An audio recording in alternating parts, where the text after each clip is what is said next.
નમસ્કાર મિત્રો, job Sarita YouTube channel પર આપ સૌનું ફરીવાર એક નવા વિડીયોમાં હાર્દિક સ્વાગત છે। મિત્રો, આજે આપણે આ વિડીયોમાં જોવાના છીએ એસબીઆઈ બેંક દ્વારા જે નવી ભરતીની જાહેરાત કરવામાં આવી છે તેના વિશે। મિત્રો, આ ભરતીમાં એજ્યુકેશન ક્વોલિફિકેશન છે તે ગ્રેજ્યુએટ માંગવામાં આવ્યું છે। જેમની પાસે ગ્રેજ્યુએશન કમ્પ્લીટ છે તે બધા કેન્ડિડેટ આ ભરતી માટે એપ્લાય કરી શકે છે અને પગાર મેળવી શકે છે 78,000ની આસપાસ સુધી। મિત્રો, આ ભરતી માટે ભાઈઓ અને બહેનો બધા એપ્લાય કરી શકે છે જેમની ઉંમર 18 વર્ષથી લઈને 45 વર્ષ સુધીની હોય। તો મિત્રો, આજે આપણે આ વિડીયોમાં જોવાના છીએ એસબીઆઈ દ્વારા જે નવી ભરતીની જાહેરાત કરવામાં આવી છે તેની સંપૂર્ણ માહિતી। જો તમને આ વિડીયો પસંદ આવે તો વિડીયો લાઇક કરજો, શેર કરજો અને આપ આ ચેનલ પર પહેલી વખત આવ્યા હોય તો ચેનલ સબસ્ક્રાઈબ કરી લેજો જેથી આવનાર નવા વિડીયોની માહિતી આપ સુધી પહોંચી શકે। તો હવે આપણે જઈશું એસબીઆઈ બેંક દ્વારા જે નવી ભરતીની જાહેરાત કરવામાં આવી છે તેની ડિટેલ ઉપર અને સંપૂર્ણ માહિતી મેળવીએ।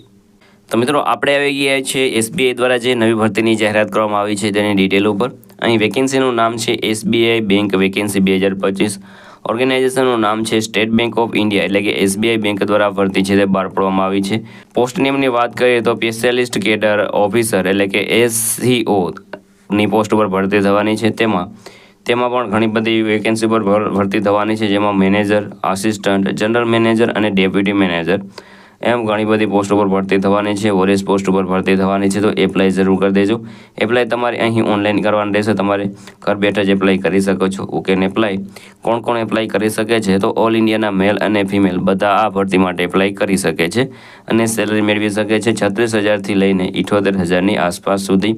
અલગ અલગ પોસ્ટ વાઇઝ અલગ અલગ સેલરી છે, જે તમારે ઓફિશિયલ નોટિફિકેશન છે તે ડાઉનલોડ કરીને વાંચી લેવાનું રહેશે। ત્યારબાદ વાત કરી એજ લિમિટની, તો અહીં તમારા મિનિમમ 18 વર્ષ પૂર્ણ થઈ ગયેલા હોવા જોઈએ અને મેક્સિમમ તમે 45 વર્ષની ઉંમર સુધી તમે આ ભરતી માટે એપ્લાય કરી શકો છો।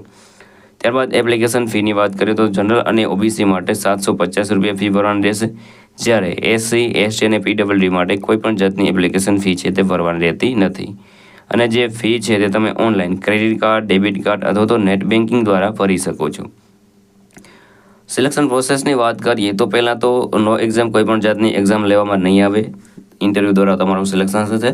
ત્યારબાદ તમારું શોર્ટ લિસ્ટિંગ પહેલાં કરવામાં આવશે, ત્યારબાદ ઇન્ટરવ્યૂ લેવામાં આવશે અને પછી મેરિટ લિસ્ટના આધારે તમારું જે સિલેક્શન છે તે થશે। વધારે ડિટેલ માટે તમારે ઓફિશિયલ નોટિફિકેશન છે તે ડાઉનલોડ કરી લેવાનું છે અને તેમાંથી માહિતી મેળવી લેવાની રહેશે। એજ્યુકેશન ક્વોલિફિકેશનની વાત કરીએ તો અહીં તમારી પાસે ગ્રેજ્યુએશન અથવા તો ડિગ્રી હોવી જોઈએ રિલેવન્ટ ડિસિપ્લિનમાં, તો તમે આ ભરતી માટે એપ્લાય કરી શકો છો, જેની ડિટેલ તમે ઓફિશિયલ નોટિફિકેશનમાં જોઈ શકો છો। અગત્યના ડોક્યુમેન્ટની વાત કરીએ તો passport size photograph, signature, Aadhaar card, education certificate, caste certificate અને એજ પ્રૂફ, આના ડોક્યુમેન્ટ તમારી પાસે કમ્પલસરી હોવા જોઈએ અને જે પણ વધારાના ડોક્યુમેન્ટ છે તે તમને ઓફિશિયલ નોટિફિકેશનમાં જોવા મળી રહેશે।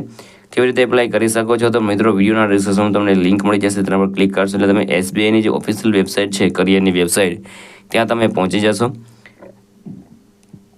ત્યાં જઈને તમારે વેકેન્સી સિલેક્ટ કરીને તેમાં તમારી પર્સનલ ડિટેલ અને એજ્યુકેશન ડિટેલ છે તે ફિલ કરી દેવાની રહેશે। ત્યારબાદ જે પણ રિક્વાયર્ડ ડોક્યુમેન્ટ છે બધા અપલોડ કરી દેવાના રહેશે અને જે તમારી ફી છે તે ભરીને તમારું જે એપ્લિકેશન છે તે કન્ફર્મ કરવાનું રહેશે। અગત્યની તારીખોની વાત કરીએ તો online form starting date 8 October 2025થી આ ભરતી માટેના એપ્લિકેશન શરૂ થઈ ગયેલા છે। લાસ્ટ ડેટની વાત કરીએ તો 28 ઓક્ટોબર 2025 સુધી તમે આ ભરતી માટે એપ્લાય કરી શકો છો। તો મિત્રો, હજી પણ તમારી પાસે 3-4 દિવસ છે એપ્લાય કરવા માટેના। અગત્યની લિંકની વાત કરીએ તો તે તમને વિડીયોના ડિસ્ક્રિપ્શન મળી જશે, ત્યાં તમે એપ્લાય કરી શકો છો। તો મિત્રો, આ હતું આજનું નોટિફિકેશન। જો તમને આ વિડીયો પસંદ આવે તો વિડીયો લાઇક કરજો, શેર કરજો અને આપ આ ચેનલ પર પહેલી વખત આવ્યા હોય તો ચેનલ સબસ્ક્રાઈબ કરી લેજો જેથી આવનાર નવા વિડીયોની માહિતી આપ સુધી પહોંચી શકે। તો આ સાથે આજનો વિડીયો પૂરો કરું છું, મળીએ નવા વિડીયોમાં નવી ભરતી સાથે। જય હિન્દ, જય ભારત।